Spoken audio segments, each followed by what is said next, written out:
और उसको, ये हमारी जिम्मेदारी है कि अब हम उस ज्ञान को आगे वाली पीढ़ी में ट्रांसफर करें। देश ऐसे ही चलता है सदियों तक। देश को अगर रखना है तो उसके लिए हम सबको अपने व्यक्तित्व को भी पहचानना पड़ेगा, अपने स्वरूप को भी पहचानना पड़ेगा कि मैं कोई साधारण आदमी नहीं हूं, समाज का ऐसा नेतृत्व करने वाला हूं जो बैकग्राउंड में पीछे रह करके समाज के नए नए व्यक्तित्व निर्माण करके राष्ट्र को समर्पित करने वाला एक शिक्षक। शिक्षक कोई साधारण नहीं होता है। प्रलय और सर्जन उसकी गोद में खेलते हैं, ये चाणक्य ने कहा है। अगर शिक्षक सृजनशीलता से युक्त होगा तो राष्ट्र उस पर आधारित हो जाएगा, विश्व में देश का नाम होगा। अगर शिक्षक ही प्रलय से विहीन मानसिकता से आधारित होकर के अगर कार्य करेगा तो देश को डूबने में टाइम नहीं लगेगा। इसलिए इन सारी चीजों को हमको ग्रहण करना है, समझने का प्रयास करना है। बच्चों को थोड़ा सा बैठे बच्चों, लेकिन उनका भी अनुभव है। वो आधुनिक युग से, टेक्नोलॉजी से युक्त विद्वान साथी यहां पर भी बैठे हैं। उनका अनुभव कंप्यूटर पे और मोबाइल पे अंगुलियों से हमसे कहीं ज्यादा है।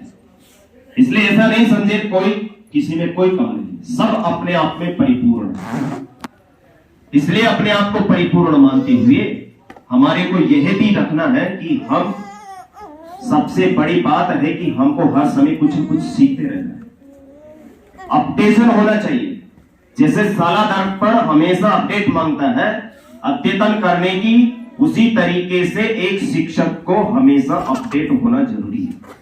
ऐसा नहीं कि 20 साल पहले जो नॉलेज मैंने प्राप्त किया था क्या आज भी वही नॉलेज है मेरा।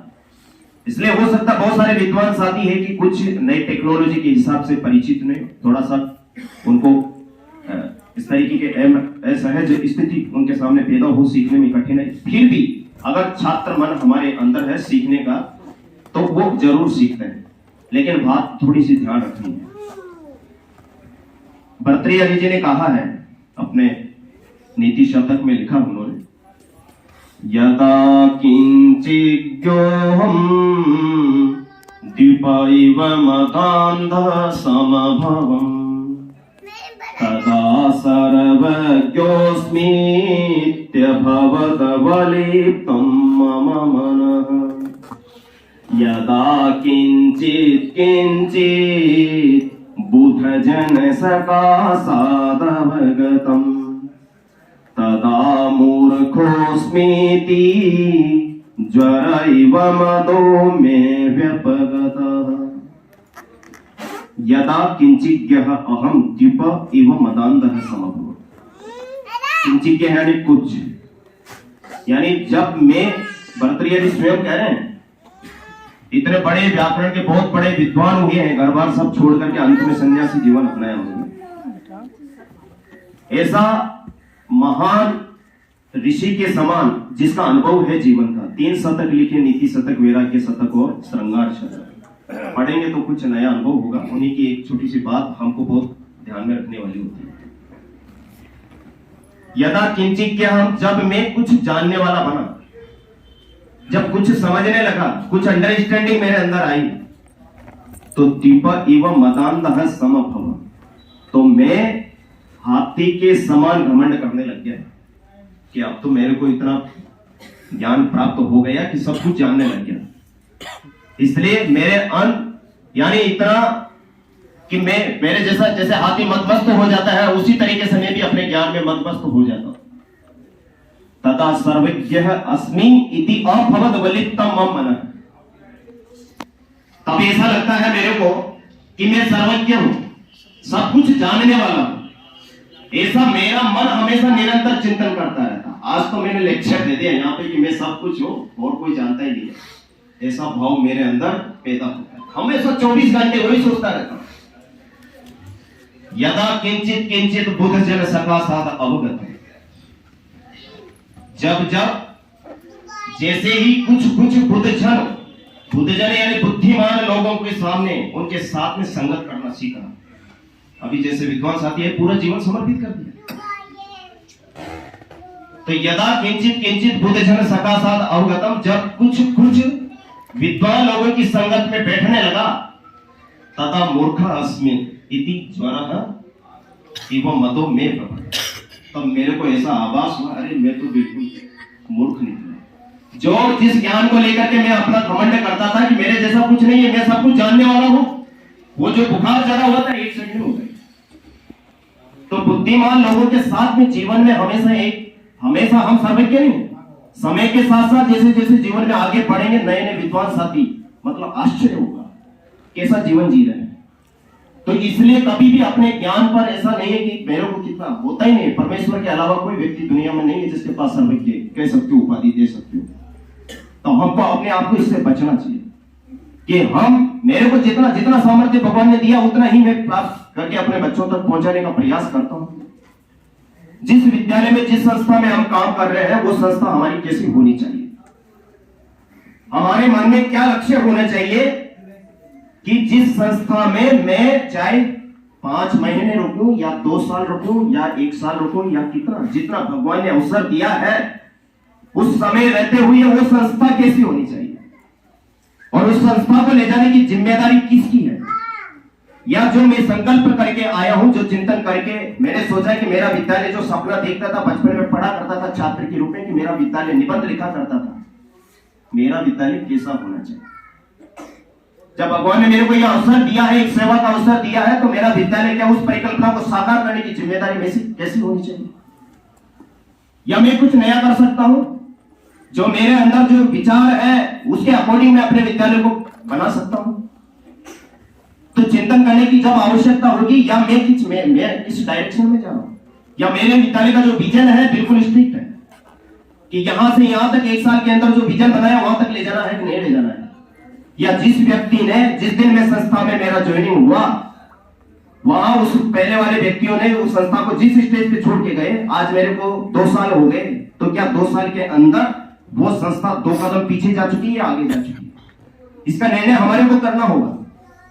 जिस संस्था की बात करते हुए हम आगे जाते हैं तो प्रोग्रेस क्या होती है उसको समझना होगा थोड़ा सा, कि जहां से जो कदम रखा है, जिस संस्था, जिस विद्यालय के अंदर, उस विद्यालय में मैंने अगर 2 साल रहे, 2 साल वहां का अन्न पानी जल वायु सब मेरे शरीर का पोषण हुआ है, मेरे परिवार का पोषण हुआ है, उस विद्यालय की, उस संस्था को कहां तक छोड़ा है।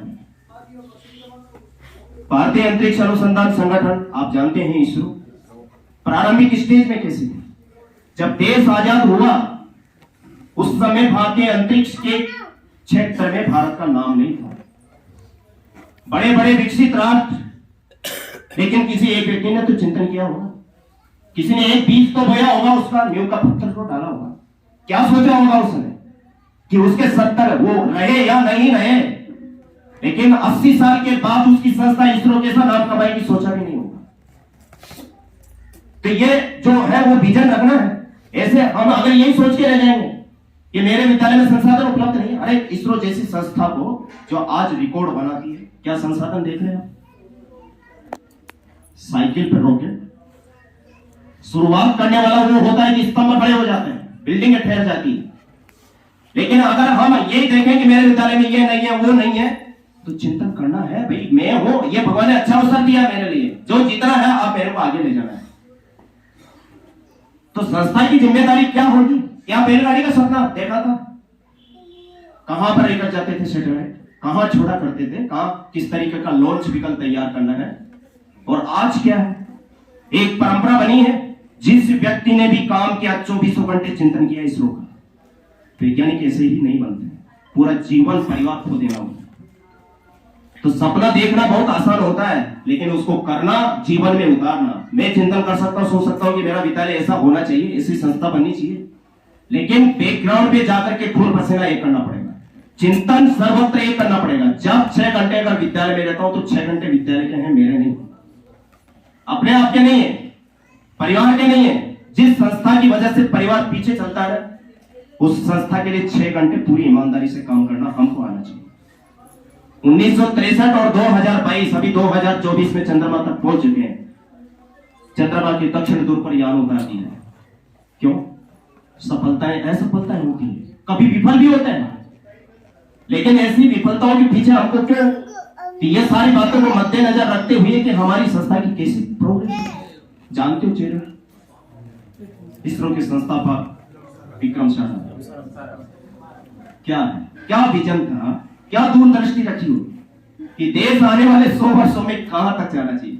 जब देश अगर 1947 में आजाद हो गया तो उसका शताब्दी वर्ष मनाया जाएगा 2047 में। अभी हमारे पास कितने साल,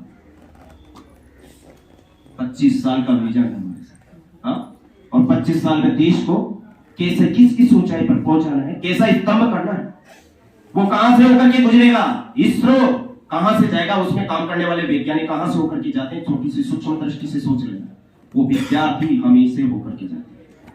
एक डॉक्टर बनेगा वो भी हमारे से होकर जाएगा, एक इंजीनियर जाएगा, एक वकील जाएगा, प्रधानमंत्री, मुख्यमंत्री, कोई सा भी हो, छोटे से लेकर के बड़ा तक, वो सबके सब हमसे होकर के गुजरते हैं। इसलिए अपने आप को छोटा मत समझिए। अपने आप ऐसा कोई नहीं कि मैं कोई साधारण व्यक्ति हूं। जीवन में आने वाले 5 से 10,000 विद्यार्थियों का भविष्य कैसा होगा वो हमारे चिंतन के ऊपर निर्भर करेगा। तो अगर हम है शिक्षक ईमानदार है तो इसरो जैसी बहुत सारी संस्थाएं खड़ी हो जाएगी, अच्छे बच्चे हो जाएंगे। उनकी कोशिशों का ही नतीजा है कि देश को इसरो जैसा संस्थान मिला, नहीं तो इसरो को जानते नहीं थे।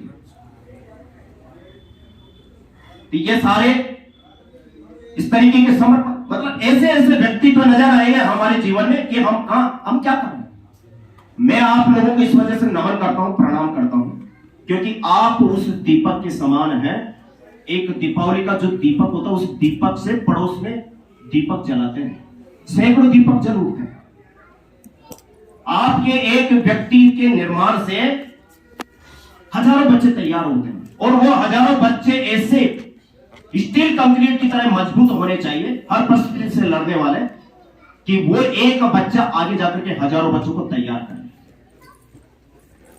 पूरा जीवन समर्पण करने वाले डॉक्टर एपीजे अब्दुल कलाम क्या एक सेकंड जिया देश के लिए। क्यों, किस परिवार में पैदा हुआ? सुबह 4 बजे उठकर के अखबार बेचा करते थे, पिता का सहयोग किया जाते थे। अरे गरीबी क्या होती है, यहां से सीखा। कहां से निकला हुआ ऐसा व्यक्तित्व जो वैज्ञानिक बन जाता है, राष्ट्रपति तक पहुंचता है, उनके जीवन से बहुत सारी चीजें सीखने को मिलती है। तो ऐसी एक गरीब परिवार, किसान के परिवार में पैदा हुआ कैसे,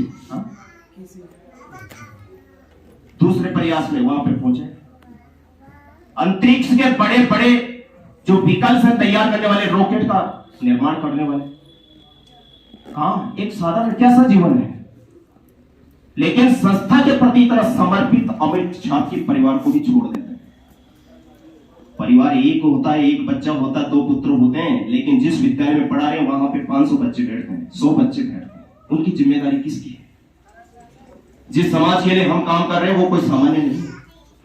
छोटे से बड़े व्यक्तित्व बनने के लिए प्रतिभाएं अपने आप निखरती है। इन सबके पीछे कौन होगा बताइए मेरे? जिस केस जीवन की आज हम बात कर रहे हैं, जिस डॉक्टर एपीजे अब्दुल कलाम की बात कर रहे हैं, जिस विक्रम साराभाई की आज बात कर रहे हैं, उसको तैयार किसने किया होगा? किसी एक शिक्षक ने ही तो किया होगा। उसका शिक्षक कैसा होगा ये सोचने वाली बात है, ये साइकोलॉजी पकड़ने वाली है। तो हमारा चिंतन कैसा होना चाहिए, राष्ट्र को कैसे व्यक्तित्व देना है, इसके पीछे एक शिक्षक ही काम करता है, एक गुरु ही होता है।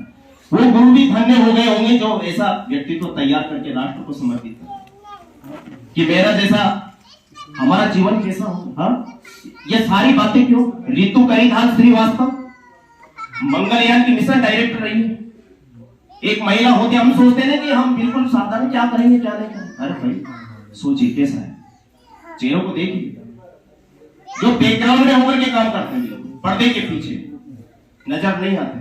कभी कभार कोई लॉन्च होता होगा सैटेलाइट, तो अखबार में थोड़े से कोने में फोटो छिप जाती होगी, काम करने वाला होता है, लेकिन काम करने वाले कभी ये नहीं कहते कि हमारे को किस तरीके से काम करना है।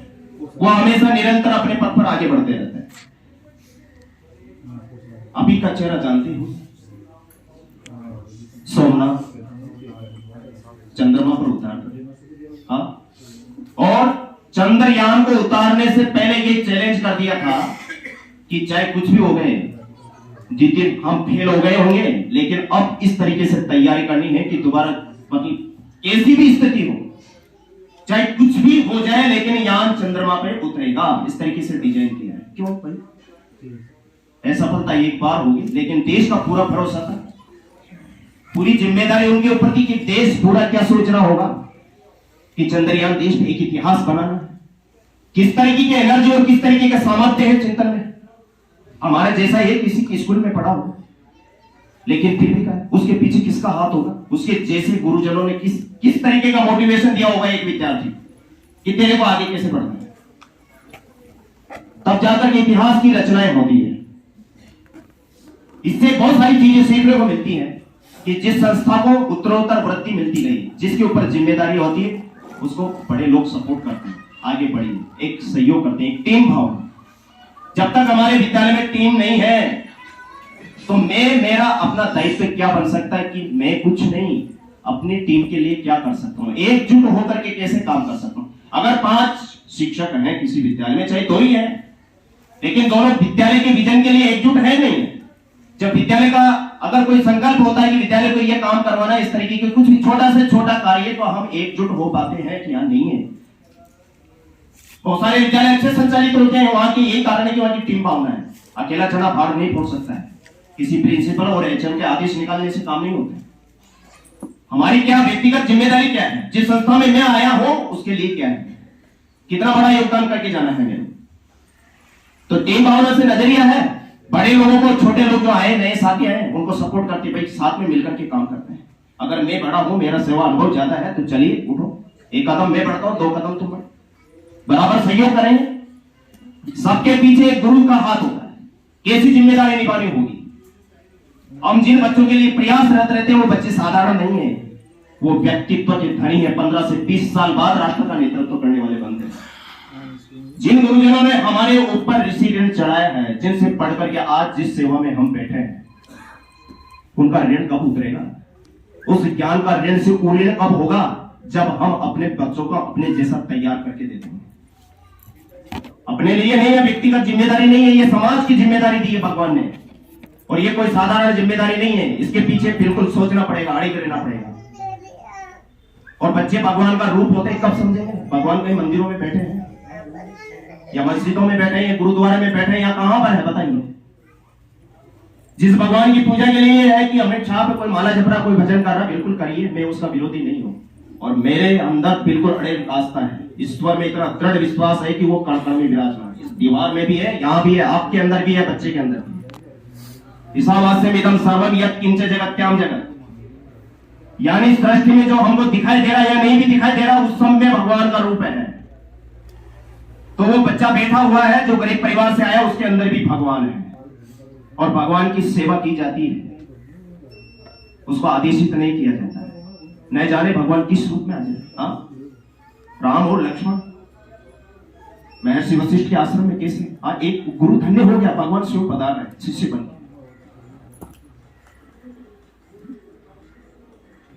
तो इस तरीके की परंपराएं हमारे को बनानी, चिंतन करने की जरूरत है। भगवान श्री कृष्ण स्वयं शिष्य बनकर के कहां पहुंच जाते हैं? सांदीपनि जी के आश्रम में बन जाते। वो सांदीपनि जी जैसे महान महर्षि गुरु पवित्र आज इतिहास में नाम लिखा जाता है कि शिष्य भी कैसे होने चाहिए। उत्तमोत्तम बनाने के लिए हमको सोचना पड़ेगा। चंद्रगुप्त जैसा सम्राट किसकी बदौलत तैयार हुआ? एक गडरिये का बच्चा, एक माँ का बच्चा, एक ही बेटा, जिसको ले लिया कि ये बच्चा तो राष्ट्र को देना, मेरे को दीजिए। हम दुनिया की बड़े बड़े साइकोलॉजिस्ट की साइकोलॉजी पढ़ते हैं, जब भी बीएड एसटीसी करते होंगे, पढ़ाए जाते होंगे, लेकिन चाणक्य से बड़ा कोई आज तक साइकोलॉजिस्ट नहीं हुआ है, मनोवैज्ञानिक, जो बच्चे की हर चीज को पढ़ता हो, किस तरीके से उसको डिजाइन करना है, कैसे तैयार करना है कि पूरे अखंड भारत का एक सम्राट होना चाहिए। नंद वंश को समाप्त करें, कहानी को पढ़ोगे तो कहानियां पढ़ने के लिए नहीं होती, कुछ सीखने के लिए होती है। जब इस तरीके का व्यक्तित्व निर्माण होता है तो कितना चिंतन किया हो। अरे एक गुरु ने एक सम्राट के पूरे मतलब जीवन लगा दिया, जीवन लगा।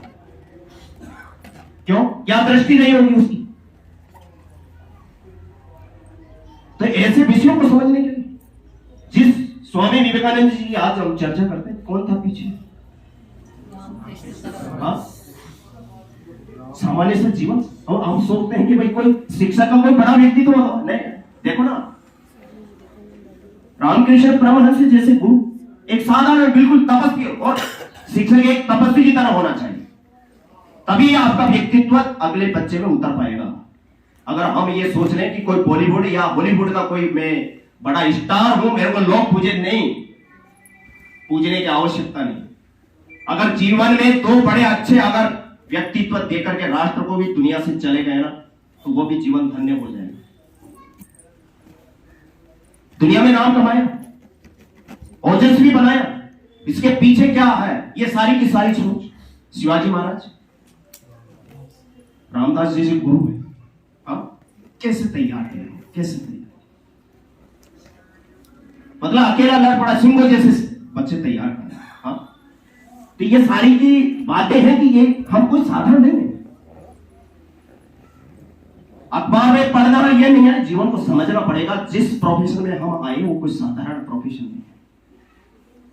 एक डॉक्टर केवल डॉक्टर के विषय में ही चिंतन करता है, एक इंजीनियर केवल इंजीनियरिंग के बारे में ही चिंतन करता है, एक वकील केवल वकालत करता है कि मेरे को पैसा कैसे कमाना है, किस तरीके से लड़ाई झगड़ा करवाना है, भ्रष्टाचार कैसे। एक मुख्यमंत्री प्रधानमंत्री क्या सोचता है? एक शिक्षक बहु टैलेंटेड होता है, मल्टी टैलेंटेड, उसके एक नहीं अनेक रूप होते हैं। दुर्गा जैसे एक नहीं होती, उसके कई रूप होते हैं। उसको कभी शिष्य भी तैयार करना है, कभी एक अच्छा डॉक्टर है, डॉक्टर तभी तैयार होगा जब शिक्षक का डॉक्टर का विजन होगा कि डॉक्टर कैसा होना चाहिए, ईमानदार। एक वकील तभी ही अच्छा तैयार होगा। तो ये सोच अलग अलग चरणों में उसके दिमाग में भरी पड़ी। उसके सहस्त्र रूप है, हजारों रूप है, उसका एक ही रूप नहीं है। समाज के और राष्ट्र के लिए जितने व्यक्तित्व तैयार करने हैं वो पहले उसके माइंड में रहते हैं कि मेरे को एक आईएएस बनाना है। आईएएस भी ऐसा होना चाहिए जो जिले को संभाल सके, ऐसा नहीं भ्रष्टाचार में करोड़ों का गबन करके देश को बर्बाद करे। कब तैयार होगा? ऐसी सोच कब पैदा होगी? अगर साधारण छोड़ दिए बच्चों को, वो है किसी भी तरीके से जाएंगे। इसका मतलब नाम है, चाहे अगर एक ईमानदार शिक्षक ने अगर एक आईएएस पैदा किया या आरएएस पैदा किया है, वो आईएएस ऐसा ईमानदार होगा अगर उसके ऊपर लांछन भी लग जाएंगे, चाहे कैसी भी मुसीबत आ जाएगी, भ्रष्टाचार में भी अगर उसको गलत तरीके से फंसा दिया गया और है अगर उसको नौकरी भी छोड़नी पड़ जाएगी, छोड़ देगा, ईमानदारी पे रहूंगा, काम करूंगा देश के। कब तैयार होंगे ऐसे में? इसके पीछे क्या सोच रखनी पड़ेगी? जिन व्यक्तित्व का आप देख रहे हैं, गुरु भी धन्य हो जाते हैं, शिष्य भी धन्य हो जाते हैं। डॉक्टर एपीजे अब्दुल कलाम, हाँ, पहला विजन क्या था कि मेरे को एयरफोर्स में जाना है, वायुसेना का, मेरे को एयरक्राफ्ट उड़ाना है, एनडीए में भर्ती होना है। वहां आते हैं लेकिन असफलता मिलती है। जब ऋषिकेश के घाटों पर अपना इंटरव्यू देने आए इधर दिल्ली की यूपी की तरफ, असफल हो गए, नहीं हुआ चेन। और एक गरीब परिवार का बच्चा जब ये सोचता है कि मेरा चेन नहीं हुआ, बहुत बड़ा सपना लेकर के चल रहा था। उनके गुरु रहे प्रारंभिक स्टेज में प्राइमरी क्लास के सुब्रमण्यम, कितना पावरफुल किया होगा उसको। अकेला बच्चा गरीब परिवार में होते हुए अखबार बेचता हुआ, कुछ भी नहीं, खाने पीने का किराया भरा नहीं है, फिर भी ऐसा उसको विजन दे दिया कि दौड़ता हुआ चला गया। क्यों? उसके पीछे की दृष्टि को बहुत समझना स्वाभाविक, हमारा कर्तव्य भी है। जिस फील्ड में हम आए हैं आपको क्या करना है। ऋषिकेश के घाटों पर जब पहुंचे तो उन्होंने देखा कि मेरा तो सपने टूट गए हैं, अब क्या करना, मैं वापस नहीं जा सकता, अब तो जीवन का अंत है।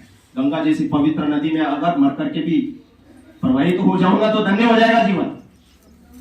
कोई सामान्य छोटी सी नदी में नहीं होगा, महानदी। वहां पर एक शिवानंद जी का आश्रम है। वो टहलते हुए जब शाम के टाइम पे आते हैं तो देखते हैं, अरे एक बच्चा, उनका अनुभव डेली का, कोई न कोई कूदता ही है और अपने जीवन का अंत कर देता है। उसके पीछे की सोच क्या है? गुरु शिवानंद जी ने वहां पर आकर के देखा, पीछे से पेट पकड़ लिया। क्या बात है, कहां से आए हो?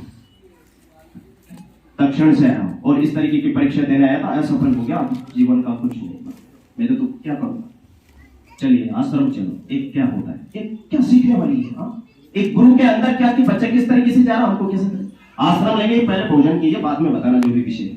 उन्होंने सारे विषय को सुना कि अब मैं क्या कहूंगा, मेरे को तो कुछ भी अब खत्म करना जीवन, कि नहीं, जो हुआ वो अच्छा हुआ। जिस परीक्षा के लिए तुम आए हो, अगर उसमें असफलता, तुमने भरपूर मेहनत की है, 100% अपना देने का प्रयास किया है, फिर भी अगर असफलता मिली है, इसका मतलब है कि ईश्वर ने तुम्हारे लिए और कुछ सोच रखा है। वापिस जाओ, तैयारी और कुछ इतिहास बनाने की कोशिश करो। किराए भाड़े के पैसा नहीं तो उनकी किराए भाड़े का पैसा देकर के पहुंचा है रामेश्वरम, आकर के फिर से अगर इस फील्ड में असफलता मिल गई तो दूसरा ट्रैक चेंज किया, कि वैज्ञानिक की तरफ पढ़ना है। इसरो में काम किया, सैटेलाइट मैन कहला है, मिसाइल मैन कहला है, बहुत बड़ा रोल रहा है। भारत को परमाणु शक्ति में पावरफुल बनाने का जो विजन देखा था, किसने देखा? उसके पीछे कौन काम करता है? तो शिक्षक के जो विचार होते हैं, शिक्षक कोई साधारण मूर्ति नहीं होती है, पंचतत्वों का ये शरीर ढांचा नहीं होता है। ये तो जाने वाला 50-60 साल बाद क्या करके जाएंगे, लेकिन उसके विचार है वो अमर रहने वाले हैं और वो हमेशा आने वाली आगे वाली पीढ़ी को प्रेरित करते रहते हैं। तो ये सारी की सारी बातें हैं। और किसी विनम्रता, सम्यक आराधिता विद्या प्रबोधन विनियम, जिस बच्चे के अंदर अगर विद्या अच्छी प्रकार से भली भांति से उसके अंदर प्रवेश कर गए तो वो व्यक्ति उतना विनम्र हो जाता है, चरणों में बैठ गया। राष्ट्रपति के समय की बात है, क्यों? आप समझ सकते हैं कि एक गुरु क्या होते हैं, क्या और राष्ट्रपति का पद क्या होता है। फिर भी पुत्र वात्सल्य भाव से जमीन पर बैठ करके कितने आनंदित होंगे। और जिस गुरु का अगर शिष्य ऐसा कुछ काम कर जाता है, मैं समझता हूं कि पूरे हमारे जीवन में आने वाले सब नहीं बना सकते हैं, लेकिन कुछ तो होंगे जो नाम करेंगे और पीछे चर्चा भी करेंगे, फला गुरुजी मेरे टाइम पे रहे, फला सर रहे, फला मैडम, वो बहुत पढ़ाए, उसकी वजह से आज मेरी जिंदगी बन गई। और जब किसी मोड़ पर अगर वो मिलेंगे आपको, तो जरूर दूर से आप भूल भी जाएंगे कि यार इस बच्चे को मैंने पढ़ाया है, लेकिन उसकी नजर जैसे ही पड़ेगी वो चरणों में आके गिर जाएगा। चाहे आईएएस हो, चाहे प्रधानमंत्री हो, चाहे मुख्यमंत्री, चाहे राष्ट्रपति, ये पावर होती है गुरु। गुरु कोई साधारण नहीं है। गुरु के व्यक्तित्व को बनाने के लिए खपाना पड़ता है। इस पिक्चर को देख लीजिए, आंसू आ जाएंगे। पुराने लोग हैं, घटनाओं को याद कर रहे हो। एक राष्ट्रपति पद से रिटायर्ड, उसके बाद भी जीवन की राष्ट्र के लिए लड़ाना है। राष्ट्रपति पद पर नहीं हो, फिर भी बच्चों के प्रति कितना प्रेम कि देश को वो बच्चे तैयार करके जाने हैं कि अंतिम समय में भी चाहे सांस निकल जाए। लेक्चर देते देते शिलोंग में, IIM Shillong, Indian management institute of management Shillong, अपने हजारों बच्चों को लेक्चर देते और उनका लेक्चर सुनने के लिए कई विद्यार्थी कोसों दूर फ्लाइट से विदेशों से आ जाते। क्यों भाई? ऐसा समर्पित जीना एक साधारण सा व्यक्ति, और उससे धन्य क्या होगा जब लेक्चर देते देते लेक्चर भी पूरा नहीं हुआ, आधे बीच में ही सांस चली, छोड़ गए, परम धाम को गए हो। चाहे किसी भी धाम से हो, धर्म का स्वरूप ऐसा ही नहीं होता, महान होता है, विराट होता है। लेकिन फिर भी पूछते हैं ना, लोग क्यों पूछते हैं? तो क्या हमने अपने जीवन में ऐसा ही किया? ये देख लीजिए, हाँ, सबके आंसू आ गए थे, टपक रहे थे। मैं भी 3rd ग्रेड में भर्ती हुआ था उस टाइम, 15 जुलाई की बात है, 2015 की। उस दिन घोषित हुआ है जीवन का एक विजन, हजारों करोड़ों बच्चों के सपने रहे हैं कि कैसे तैयार होना है। लेकिन चाहे राष्ट्रपति बन जाए, चाहे वैज्ञानिक बन जाए, लेकिन एक शिक्षक बनना नहीं छोड़ा कि जब भी मौका मिलेगा कहीं न कहीं बच्चों को कुछ न कुछ तो देखे जाना, कुछ न कुछ देखे जाना। समाज के प्रति हमारे सपने कैसे होने चाहिए? हम बात करते हैं कि मेरा देश सुरक्षित होना चाहिए, विकसित राष्ट्र होना चाहिए, प्रभावशाली होना चाहिए। उसके लिए क्या करना पड़ेगा? देश की एक अच्छी सेना होनी चाहिए, एक अच्छे आर्मी कमांडो होने चाहिए जो हमेशा 24 घंटे काम करने वाले होने चाहिए। किसकी बदौलत तैयार होंगे? कौन भेजेगा उनको? एक शिक्षक भेजेगा। उसके पीछे की पृष्ठभूमि में कौन खड़ा है? जो -52 डिग्री टेम्परेचर और +52 डिग्री टेम्परेचर पर काम करने वाले व्यक्तित्व तैयार हो, सही तो होकर के आ जाते हैं। हम अपनी जान नहीं दे सकते हैं, लेकिन क्या तैयार करके भेज रहे हैं? मेरे को कोई आर्मी मैन नहीं बनना है, न मेरे को कोई डॉक्टर बनना है, न कोई इंजीनियर बनना है, न IAS बनना है। मेरे को वो व्यक्तित्व तैयार करने जो हजारों सदियों तक राष्ट्र को चला सके। इस तरीके की भावना कब होगी? ये सारी बातें समझने के बाद देखना है वायुसेना किस तरीके की एबिलिटी रखती है और उसमें काम करने वाले वो व्यक्तित्व कैसे तैयार होंगे। 5000 से 10,000 फीट की ऊंचाई से छलांग लगाने वाला एक कमांडो तैयार हो जाता है, आग के गोलों में जाने वाला होता है, बम धमाकों में काम करने वाला होता है। क्यों? कैसे तैयार हुआ? उसके पीछे उसका प्रशिक्षण लगा, ट्रेनिंग, जिसको आज हम कह रहे हैं बेहतर ट्रेनिंग पाने वाला, प्रतिक्षण प्रशिक्षण होना चाहिए। जीवन का उद्धार कब होगा? जब हम प्रत्येक सेकंड कुछ कुछ प्रशिक्षण लेंगे। ट्रेनिंग वगैरह सामान्य नहीं होती, इनके पीछे का बहुत बड़ा साइकोलॉजी काम करता है कि हमको कैसे राष्ट्र को देने वाले ऐसे व्यक्ति को तैयार करें। अगर प्रशिक्षण अच्छा लिया तो हम बेहतर कर पाएंगे। और ये चिंतन करने की आवश्यकता है, जहां से बीएड और एसटीसी करके जो स्टूडेंट निकलते हैं, क्या आज वैसे वो संस्थान ऐसे स्टूडेंट तैयार करके भेजते हैं, ऐसे शिक्षक तैयार करके भेजते हैं? नहीं ना। पैसा दिया, डोनेशन दिया, आगे ट्रेनिंग मिल जाएगी क्या, और वो बच्चा फिर जाकर के क्या काम करेगा? मतलब क्या सिखाएंगे हम बच्चों को? तो प्रशिक्षण कोई सामान्य नहीं है। प्रशिक्षण के पीछे का बहुत बड़ा रीजन होता है, और प्रशिक्षण लेने के लिए हमारा धैर्य भी होना चाहिए, पेशेंस होना चाहिए। आईएएस कैसे तैयार करोगे? अरे देश विभिन्न सिस्टमों पर काम करता है, हम केवल अपना परिवार चलाते हैं, इस वजह से हमारे परिवार का पता होता है, लेकिन एक देश परिवार से बड़ा है, एक कुटुंब है। वो अलग अलग किस किस तरीके से काम करता है। जिले की व्यवस्था संभालने के लिए, एडमिनिस्ट्रेटिव देने के लिए, प्रशासन देने के लिए कौन होगा, कैसा होगा, वो हमारी सुरक्षा कैसे होगी, हम एक दूसरे से कैसे जुड़े हुए हैं। अगर बढ़िया ईमानदार आईएएस आईपीएस है, बहुत सारी घटनाएं हो जाती है, लड़ाई झगड़े हो रहे हैं, समाज को कैसे एकत्रित किया जाएगा, टूट जाएगा देश। एक आईपीएस को कैसा होना चाहिए, किस तरीके का आईपीएस हो? बड़ी से बड़ी मुसीबत में सब कुछ छोड़ देता है ना परिवार, कहां याद आता है? परिवार कहां, बच्चे कहां, घर कहां है, फिर भी काम करता है। ये खेल कैसे तैयार करो, बच्चों की प्रतिभाएं कैसे ना हो? सचिन तेंदुलकर जैसे भारत रत्न के होनहार बच्चे, कौन कौन से गुरु मिले होंगे, कौन कौन से कोच मिले होंगे, अरे जिनको तैयार करने के लिए खाना पीना भी छोड़ देते, तब जाकर के भारत रत्न किसी एक व्यक्ति विशेष को मिला होगा। लेकिन उसके पीछे कितने गुरुजनों का, कितने कोच का परिश्रम लगा है? नहीं है। जब व्यक्तित्व निर्माण होता है तो सारी पीढ़ियां याद आ जाती है। तो इस तरीके का नाम करवाने, देश का नाम किया, केवल देश की अपने लिए नहीं, देश के लिए। पिताजी एक्सपायर हो गए, विदेश में खेल रहे थे, छोड़ करके आए, अंतिम संस्कार किया, तुरंत खेलने चले गए। जब देश के लिए व्यक्ति जीता है तो पीछे सारी चीजें छूट जाती, त्याग करना पड़ता, समर्पण करना, यही आनंद नहीं होता है। हम जब अपने आप को सोच रहे थे कि यार क्या हो गया, क्या नहीं, अरे नहीं कुछ, देख लीजिए दोनों हाथ नहीं। शीतल देवी अभी अभी अर्जुन अवार्ड मिला है खेल के क्षेत्र में, इंटरनेशनल लेवल पे नाम कमाया देश का। और खेल भी कौन सा चुना है? तीरंदाजी वाला। तीरंदाजी किससे होती है पता नहीं? हाथों से। हाथ नहीं होते हुए भी चैलेंज किया है, किसकी बदौलत? कि कैसे तैयार करना है, पैरों से तीरंदाजी सीखी, पैरों से क्या सामर्थ्य पैदा किया होगा। अगर हम पैर से चलना नहीं जानते हैं तो लिखना, अरे तीरंदाजी का बैलेंस कैसे बनाया होगा, सटीक निशाना कैसे साधा होगा, कितना परिश्रम किया होगा, कितना अभ्यास किया होगा। उसके पीछे क्या लिखती हो? मेरी तरक्की में कोच सर का पढ़ाई।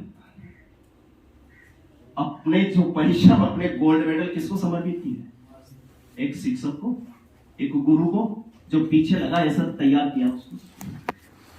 तो यह प्रतिभाएं कब निकल करके आएंगी? अगर हम यही सोच लेते कि इसकी प्रतिभा नहीं, हाथ नहीं है, क्या चलेगी तीरंदाजी, लेकिन तैयार किया, डिजाइन किया उसको। शिक्षक वो होता है कि बालक दे दो कुछ भी बना सकता हूं। जिस बात की हम कल्पना करते हैं कि क्या है, अरे देश कैसे चल रहा है, जिस ट्रेन में हम सफर करते हैं रात के समय में, सबका अनुभव रहा होगा, पीछे के स्लीपर में बैठे होंगे, बढ़िया आराम से सो रहे होंगे। अरे रात पर कौन चला रहा है उसको, कौन लेकर के जा रहा है, कौन नींद खराब कर रहा है? 24 घंटे 12 घंटे की ड्यूटी किसी भी समय, क्या है अपनी ड्यूटी बताइए। अगर एक सेकंड भी कुछ भी चूक जाए तो एक्सीडेंट हो जाए, हजारों की जान चली जाए। एक वायुयान को उड़ाने वाला अगर एक थोड़ा सा भी चूक जाए, नींद ले ले, झपकी ले ले, बड़े हादसे हो जाते। तो देने वाली बात है कि पूरे 8 घंटे की ड्यूटी है तो 8 घंटे को कितने समर्पित भाव से निभाना है, कितना परिश्रम रखना, उसको किसने तैयार किया होगा? जो बिजली आज देख रहे हैं ना कैसे पैदा होती होगी, कितने लोग लग रहे होंगे। छोटी से छोटी चीज को सोचने की जरूरत है। 24 घंटे फीडर चल रहे हैं, फैक्ट्रियां चल रही है, हम तो सोए रहते हैं बढ़िया कूलर एसी में। हाल क्या है वहां देख लीजिए, वहां जो काम करने वाले लोग हैं कोई कोयला खाली कर रहा है, कोई कोयले की गाड़ी को लेकर के आ रहा है, और कोयला कहां से आ रहा है? किन खदानों में। हजारों फीट नीचे काम करने वाले लोग कभी भी अपने जान की परवाह नहीं करते हैं, हमेशा ये सोचते हैं कि कुछ चारा नहीं हो। अरे उनके बच्चों को पढ़ाने की जिम्मेदारी किसकी होगी? देश कोई अगर कोई व्यक्ति किसी कोई क्या चला रहा है, कोई क्या चला रहा है, हमारे को जो जिम्मेदारी मिली है या हमारा है कि इन बच्चों को पढ़ाना। किसके बच्चे हैं वो? कोई किसान के बच्चे होंगे, कोई खान में काम करने वाले के होंगे, कोई मजदूर के होंगे, किसके होंगे? जब वो मेरी सप्लाई कर रहे हैं तो मैं क्यों नहीं कर सकता है? जो अन्न को पैदा करने वाले हैं किसान हैं, एक दायित्व उनको मिला है और एक मेरे को मिला है। जब वो अन्न पैदा करेंगे तो मेरा पेट भरेगा, तब ड्यूटी कर पाऊंगा टाइम की। अगर खाना नहीं मिलेगा तो कैसे कर पाऊंगा? उस अन्न को पैदा करने वाले कौन है? और जब वो अन्न पैदा कर रहा है तो उसको बच्चे को पढ़ाने की जिम्मेदारी किसकी है? सवाल अपने आप से करने का। वो बच्चे मेरे लिए कितने क्यों भाई? अगर उसने ये थे कि गुरुजी क्लास में पढ़ाएंगे, सर मैं अपने बच्चे को दे रहा हूं, मैं अपनी तैयारी पूरी कर रहा हूं। रोटियां कंप्यूटर से डाउनलोड नहीं होती, परिश्रम खपाना। जो हम सोचते हैं कि शाम को खाना बनेगा, सब्जी ले आता हूं, सोचना थोड़ा सा चिंतन करके कैसे आई होगी वो सब्जी, कैसे पैदा हुई होगी, अरे कितने महीने तो उसको पालना पोषना होगा, एक एक पौधे को तैयार किया होगा। हम जिस तरीके से अपने बच्चों को तैयार करते हैं वो पौधे कैसे तैयार होंगे? अगर हम सब्जी लेकर के आते हैं, एक टमाटर सा थोड़ा बहुत ढीला डाला भी आ जाता है, गाली निकालते, कुछ भी कहते हैं आराम से ना, अरे सड़ा टमाटर डाल दिए, ये कर दिया, वो कर दिया। इसका मतलब संवेदना को समझने की जरूरत है। एक शिक्षक की संवेदना क्या है? अरे उसकी सब्जी अगर बिकी नहीं ना शाम को, वो सब्जी का एक सिद्धांत मैं जानता हूं, मैं जिस परिवार से खूब बेची है सब्जी, सब्जी यही बात कहती है, या तो मेरे को बेच दो, नहीं तो बेचने वाले को बेच दो। शाम को अगर सब्जी नहीं बिकी ना, पूरी बर्बाद हो जाएगी। जो बिल्कुल लाते हैं क्या आजीविका के लिए। हमारा प्रोफेशन तो देखिए, हम जिस प्रोफेशन में रहकर के अगर हम इन्हीं मुसीबतों को काम में झेलते रहेंगे तो कैसे काम चलेगा? तो ये बातें सारी समझने की। जिस प्रोफेशन में आकर के हम बढ़िया वेतन लेकर के, सपना ये होता है कि हमारा में नौकरी लग गया, माता पिताओं का भी सपना होता है बड़ा एक मकान बनाओ बढ़िया सा, आलीशान करे सब सारे। अरे उन बनाने वाले, उस मकान में काम करने वाले लोग कौन है? वो मजदूर किस तरीके से होता होगा? टनल बनाने, हाईवे बनाने, रेलवे, कितना बड़ा इंफ्रास्ट्रक्चर खड़ा करने के लिए, देश को विकसित बनाने के लिए एक ही पिलर पर काम करने की जरूरत नहीं है। हर पिलर में जब काम करेंगे तब जाकर के होता है।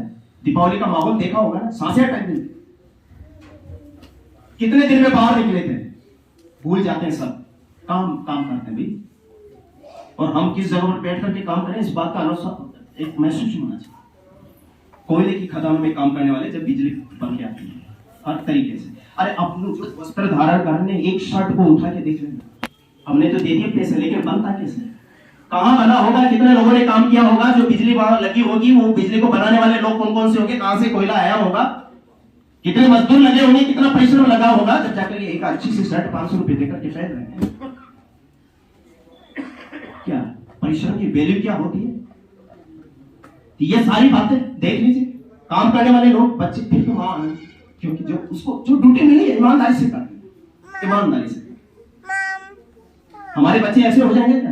नहीं, हमारी एक जिम्मेदारी बनी। क्या हमारी ये जिम्मेदारी नहीं है कि इनको भी एक उस जीवन स्तर को ऊंचा उठाने की? किसकी जिम्मेदारी? जब हम एक बच्चे को पढ़ा करके कुछ नया विजन देंगे, तब जाकर के वो कुछ नई सोच रखते हुए अपने जीवन स्तर को अपने प्लेटफॉर्म पर ऊपर ला देगा, कभी नीचे नहीं जाएगा। तो देश को गरीबी से बाहर निकालने का कर्तव्य किसका? किसी भी देश का। कभी ये सोच, तो इसके पीछे का आप रोड पे जिस पे जाते हैं, बहुत बार यार गाड़ी जा रही है, ऐसा हो गया, ढीला हो गया, टायर पंचर हो गया, रोड को बनाने वाला कौन है? मजदूरी तो काम कर रहे हो। अगर वो इस तरीके के नहीं देंगे तो कैसे अच्छे हाईवे बन पाएंगे, कैसे रोड बन पाएगी? कौन क्या काम करे बन रहे हैं? रेलवे ट्रैक कैसे बनेंगे? वहां अगर कोई अच्छा इंजीनियर नहीं होगा तो कैसे होगा? एक्सीडेंट करवा देगा अगर ट्रैक को जोड़ने में गलती कर दी तो। सारे के सारे परिश्रम को समझने के लिए हमको बहुत सारी चीजों का ध्यान रखना है। और किस मंदिर में बैठ करके काम करते हैं? सबसे बड़ा मंदिर कौन सा है बता दीजिए? सरस्वती का मंदिर। हम प्रार्थना करते हैं, या कुंदेन्दु तुषार हार धवला, या सुप्रवस्त्रावृता, या वीणा वरदंड मंडित करा, या श्वेत पद्मासन, या ब्रह्माच्युत शंकर प्रवृत्ति भी देवैः सदा वंदिता, सामाम पातु सरस्वती भगवती निशेष जाड्य। या ब्रह्माच्युत शंकर प्रवृत्ति भी, जो ब्रह्मा विष्णु और महेश आदि देवताओं के द्वारा भी जो क्या है पूजनीय है। ब्रह्मा विष्णु महेश जिसकी चरण वंदना करते हैं वो सरस्वती है। उनके अंदर भी ज्ञान की बुद्धि का प्रकाश तब हो जाता है जब सरस्वती का मतलब एक प्रकाश, एक ज्ञान। जिस गॉड की बात हम करते हैं, जनरेटर ऑपरेटर डिस्ट्रॉयर, यानी पैदा करने वाला ब्रह्मा, ऑपरेटर उसका संचालन करने वाला, पालन पोषण करने वाला विष्णु, डिस्ट्रॉयर नाश करने वाला कौन? यह प्रकृति उसी क्रम से चलती है। चाहे जीओडी आप गॉड मानो, चाहे आप कुछ भी है, जिसको भी आपकी आस्था है, जिसको भी अपना मानते हो या नहीं है, आस्था नहीं है, प्रकृति को पूछते हैं, किसी को भी पूछते हैं, अपने आप को धन्य मानते हैं, आपके अंदर भी ईश्वर बैठा हो। किसी भी धर्म से नहीं, विराट स्वरूप से चिंतन करने की आवश्यकता है। तो सामान्य उस मंदिर में काम कर रहे हैं हम लोग। अगर हमारा संकल्प दृढ़ है, एक अच्छा बेस्ट टीचर, अच्छा दक्ष शिक्षक, समर्पित शिक्षक वही होता है। अगर मैं पूजा में बैठा हुआ हूं, अगर मेरे विद्यालय का टाइम हो गया तो पूजा छोड़ दूंगा, पूजा वो है। जब मेरे को अगर कुछ मिलता है, बैठा हूं भगवान की पूजा, माला घेर रहा हूं, माला आदि हुई है, लेकिन समय विद्यालय का हो रहा है, पहुंचना है, जाना है। हम चाहे कितने भी माला, कितने भी भजन, चाहे कितने भी पूजा पाठ कर ले, लेकिन विद्यालय में पढ़ रहे वो बच्चे सबसे बड़े भगवान है, वो सबसे बड़ा विद्या का मंदिर। अगर हमने विद्यालय के समय की चोरी की है तो हमारे पूजा पाठ और दान करने से काम नहीं चलेगा, उसका प्रतिफल कभी नहीं मिलने वाला। चाहिए बड़े बड़े संतों और महामुनियों के जो गुरुजन है, उनकी संगत में बैठने से जीवन का सिद्धांत एक ही है, सेवा ही परमो धर्म, सेवा ही परम धर्म। विद्यालय के गेट पे भी लिखा होता है, ज्ञानार्थम प्रवेश सेवार्थम प्रस्थान। जिस विद्यालय में बच्चा प्रवेश करता है उसके एक बाई साइड में लिखा होता है ज्ञानार्थ, यानी ज्ञान के लिए यहाँ पर प्रवेश, आप ज्ञान प्राप्त कीजिए। कितने भी साल वो बच्चा पढ़ करके जा रहा है, जिस दिन उस विद्यालय से वो बच्चा निकलता अपनी शिक्षा पूर्ण करके, तब वो संदेश उसको याद दिलाता सेवार्थम प्रस्थान, कि मैं अब सेवा के लिए प्रस्थान कर रहा हूं। समाज के लिए जाना है, राष्ट्र के लिए जाना है, जहां पर भी जिस भी पद में जो भी कर्तव्य अगर मेरे को मिल रहा है, वो समाज का मानते हुए, ईश्वर का मानते हुए हमको काम करना है। ये सारी की सारी चीजें क्यों कर रहे हैं हम लोग? हर प्रकार के प्रोफेशन को तैयार करने के लिए, देश को विकसित बनाने के लिए, या कुछ भी है, देश मेरा आगे जाना चाहिए। अगर मैं 2 कदम आगे चलूंगा तब जाके देश 2 कदम आगे बढ़ेगा। अगर मैं 1 कदम पीछे रहता हूं तो देश भी पीछे जाएगा। राष्ट्रस्य उत्थान पतने राष्ट्रीयान अवलंबे ही भवतः सर्वदा तस्मात् शिक्षणीयास्तु राष्ट्रीय। राष्ट्र की उन्नति और पतन में वहां के ही लोग जिम्मेदार होते हैं और कोई नहीं होता। बड़े बड़े राष्ट्र का विलोपन देखा होगा, कई देश इतिहास के पन्नों से चले गए, क्यों? किसकी बदौलत हुई थी? अगर हमारा देश मजबूत है, यहां पर रहने वाला मैं अगर अच्छी तरीके से काम करूंगा एक होते हुए, तो कई लोग तैयार करूंगा, देश सुरक्षित रहेगा। देश आज का ही थोड़ी है, सनातन से चलता आ रहा है, कई हजारों सालों के जिनके चेहरे हमने देखे नहीं, और आने वाले समय में कहां चल जाएगा, ये जिम्मेदारी हम की बनती है। तो बात यहां तक नहीं, स्वस्ति पंथाम अनुचरेण सूर्य चंद्रमसा। हम जब ये कहते हैं कि ये मेरा है, ये मेरा कुछ भी नहीं है भैया, सोच करके देख लीजिए, कुछ भी अपना नहीं। जन्म लेने से पहले सारी चीजें यहां उपलब्ध थी। क्या बनाया? वायु बनाए श्वास लेने के लिए, कदम रखा, मां के गर्भ से बाहर आए, पहले से भगवान ने व्यवस्था कर रखी, पहले से ही पीने के लिए, पोषण करने के लिए। जब जन्म नहीं हुआ, जन्म होते ही मां के स्तन में दूध आ गया, कहां से आया? जल कहां से है? जितने भी सृष्टि जो प्रकृति बनी हुई है वो पहले से व्यवस्थित है। नया क्या किया मैंने? यहां से कुछ लिया और यहां का यही पालन पोषण। क्या जिंदगी यही है? खत्म करना, जो लिया है उसको दे करके जाना है। तो सूर्य और चंद्रमा की तरह काम करेंगे, सीखना प्रकृति से। एक छोटा सा हर व्यक्ति सिखाने की कोशिश करेगा हमारे को। तो ये सारी बातें, जिस तरीके से 24 घंटे सूर्य चलता, तो ये नहीं सोचता है कि मैं कहां पर प्रकाश हूं, किससे लड़ाई झगड़ा होगा। अरे वो तो मेरा वो तो जल ही नहीं चढ़ाता मेरे को, उसके घर पे कैसे प्रकाश कर दूं, उसको कैसे अंधेरा कर देता हूं। ये चढ़ाता है, ये चढ़ाती है, ये जल चढ़ाती है, सूर्य